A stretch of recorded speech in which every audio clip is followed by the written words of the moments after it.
Hi guys, Tim here from South Oz Hobby Hunter. Sorry it's been a long time coming, but this video's had a few interruptions. One of them was a week-long stay in ICU at the local hospital. This was caused due to a bit of pigeon shooting at my local grain factory. And this is what this video is about, just to explain to you what happened and what things I'm going to be doing to prevent it happening ever again. So guys, this event happened a couple of weeks ago. On the 4th of this month, I got a phone call from my grain factory asking me if I could please come and help remove a few birds from a room up on top of the silo. We teed it up for Wednesday. I did my normal day's work of 8 hours as a hydraulic fitter, came home, grabbed my equipment and then headed off to my grain for permission. Once I got there, we removed a few birds from inside the grain loading area and then headed up to the top of the grain silos.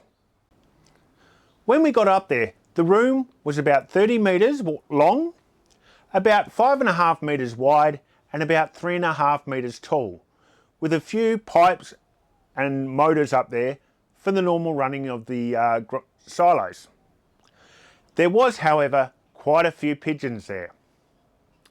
So we set to task.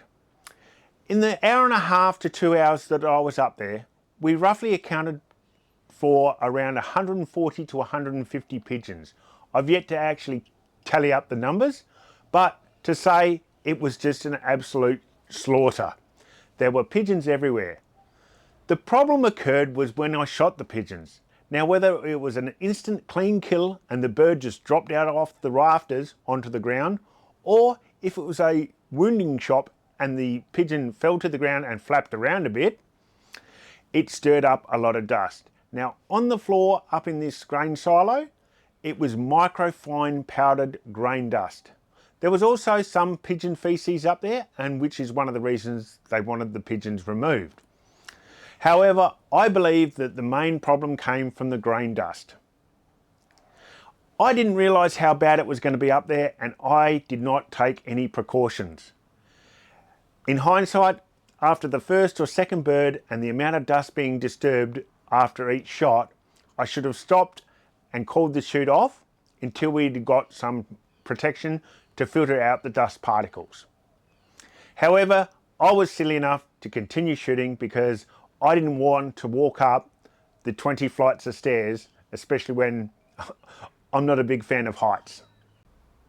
So we continued to shoot, to the point where I actually ran out of ammo that I was carrying on me. Now I carry 2 full magazines and 3 speed loaders, giving me approximately 140 shots, and I ran out. And I didn't have any spare ammo left on me.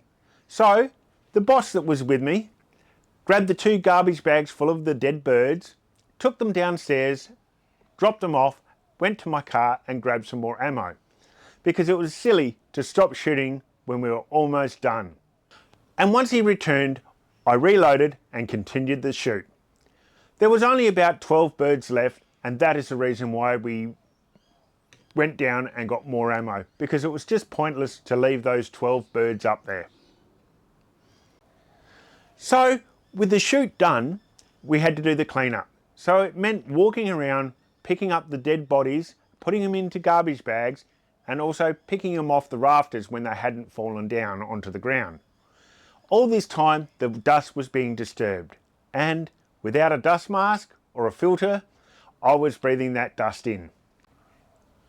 Once I got home, I took my gear out to the shed, blew it all down with a compressed air to get rid of any dust that was remaining on my rifle, put the rifle away and went inside.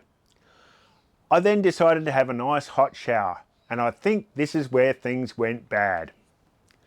After breathing in all that dust and taking in a nice hot shower with the hot steamy water, I believe it formed a film on my lungs.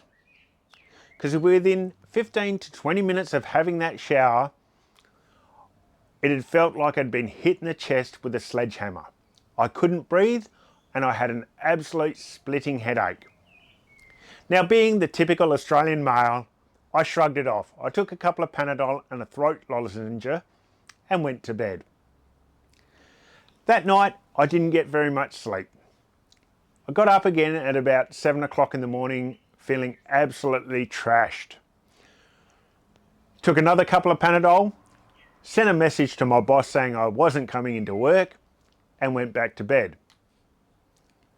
I then woke up at 12 o'clock, got up, had a coffee, still feeling no better, and sat down with the wife, who then proceeded to tell me maybe I should go and get a PCR test to check if I've got COVID.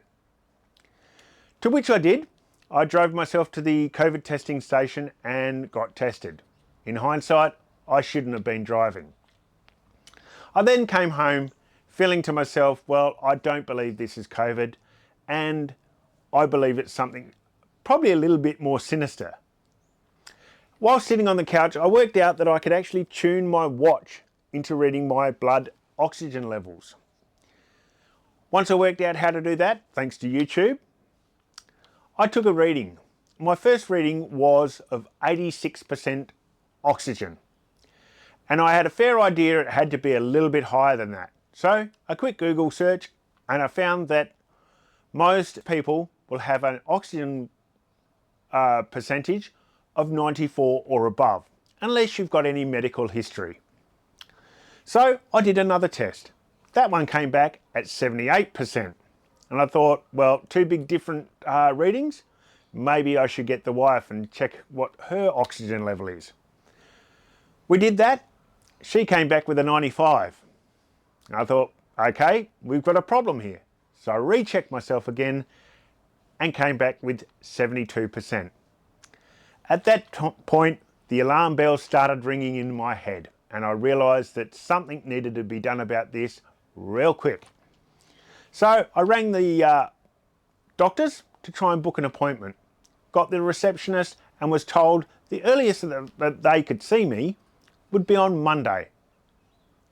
This is on a Thursday afternoon.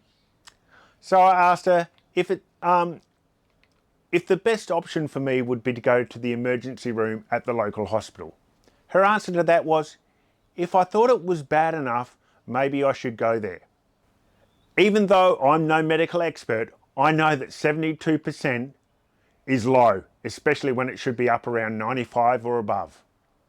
So I told the wife, I think you need to take me to the hospital. Her answer to that was, what now? And I said, yes, now. To which she promptly got up and we headed to the local hospital. So we arrive at the local emergency room, walk in there, wait our turn to be seen by the triage nurse, and explain the symptoms. The low oxygen level, the splitting headache, the light raspy cough, and that was pretty much all my symptoms. Well, apart from feeling absolutely knackered. Straight away, the medical staff, to their credit, went straight into high COVID mode. It's what they're trained to do. And in this day and age, it's what they have to do. So straight away, I was whisked into a private area where all the medical staff were donned up in full protective equipment and masks, etc., gloves, gowns, the whole biz, and proceeded to wire me up to all types of machines to monitor my heart, my lungs, my blood, you name it, they were testing it. After a few minutes of discussing what had happened and what was the cause and what had happened over the last few days, their level of intensity in regards to safety started to drop off, simply because they realised that what I had wasn't COVID, it was something different, and they were treating it as such. They said it was going to be a few hours where I'd be stuck in ER, and whilst they worked on me and worked out what the best course of action would be to get me well again. So the wife finally got to come in and see me. She had to don all the gowns and the mask and everything. Said hello, let her know what was happening, and then I sent her home because there was no point her sitting there in a emergency ward when she's not the sick person. So I sat in ER for a few hours where they had me hooked up to oxygen, also to a oxygen meter to measure my blood, and just proceeded to monitor me, do a few tests, couple of CAT scans, x-rays, that sort of stuff. At 2:30 in the morning, they managed to get me moved out of ER. But sadly, due to my condition and the deteriorating oxygen levels, I couldn't go on the ward. They sent me to ICU. Once in ICU, I was placed into a private area simply because they were still waiting on test results back for any diseases or possibilities that I could transmit any disease to someone else. In the whole time, I was connected up to high flow oxygen, and I was getting around about 10 to 12 litres per hour fed into me through the nasal tubes.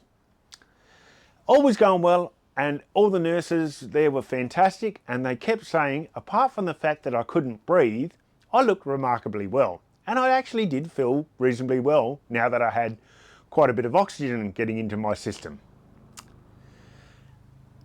That all changed on the Saturday.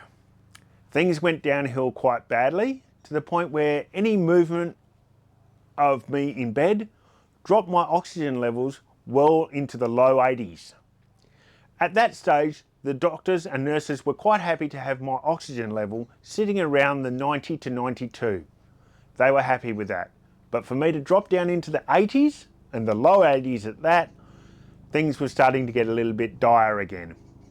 So they said that I would have to go into a mask, or if that didn't work, they would have to put a tube down my throat and feed the oxygen straight into my lungs. Something needed to be done. Thankfully, the mask that they used was a high flow mask, almost like a CPAP mask, and it worked remarkably well.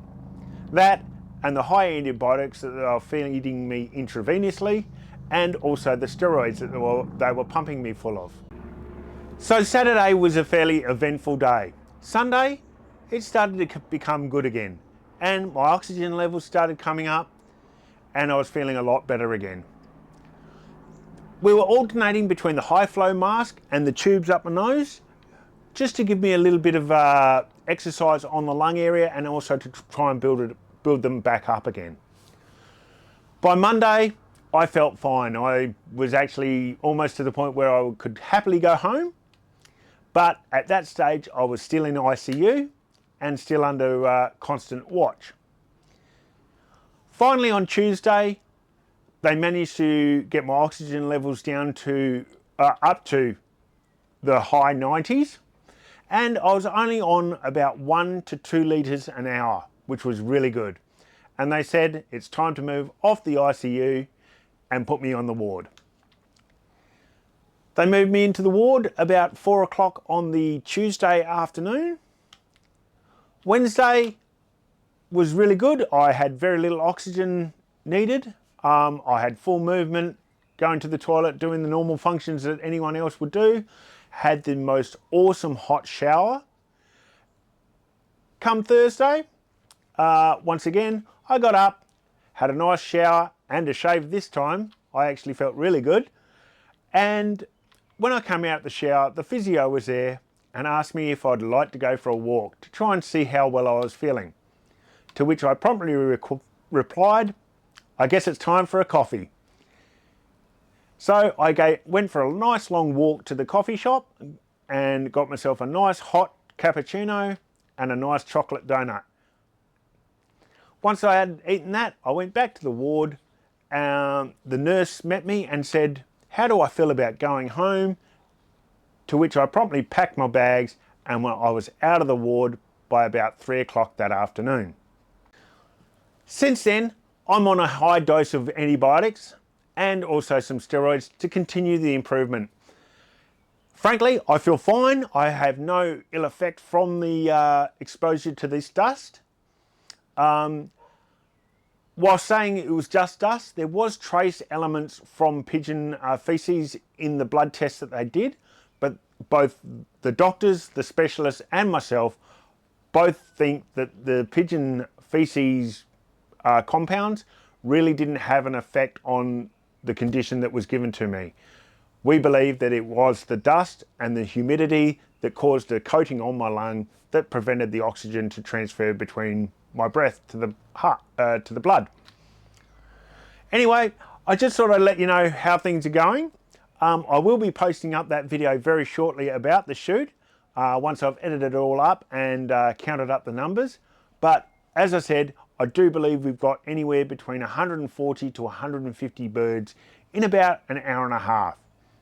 So guys, once again, think about what you're doing, think about where you're going to shoot and what's around you. You don't just necessarily have to think about the target, what's behind the target, and any damage that you can cause by missing your shot or the pellet passing through the animal. You need to also take in environmental aspects that can impede your shooting. Hot days, drink plenty of water, wear sunscreen, hats, long sleeve shirts. Protect yourself from the sun. Dust. If there's any chance of dust, and please, I'm speaking from experience here, you need to protect yourself. And for me, I've decided to carry some disposable dust masks in my gun bag at all times. And on the occasion that I am actually going to the grain factory, and I know that I'm going there, whether I'm shooting up in that small room again or not, I will be carrying a half-face mask with dust particle filters on it. So this will be on my hip at all times whilst I'm at the grain factory, because I'm not going through this shit again. And I don't think the wife will let me either. So guys, I will get the next video out about this event very shortly, showing all the pigeons that I shot. Hopefully they come out reasonably well. There was a little bit of dust in the air apparently. Guys, please stay safe, keep calm, and gently squeeze the trigger. And if need be, wear a dust mask.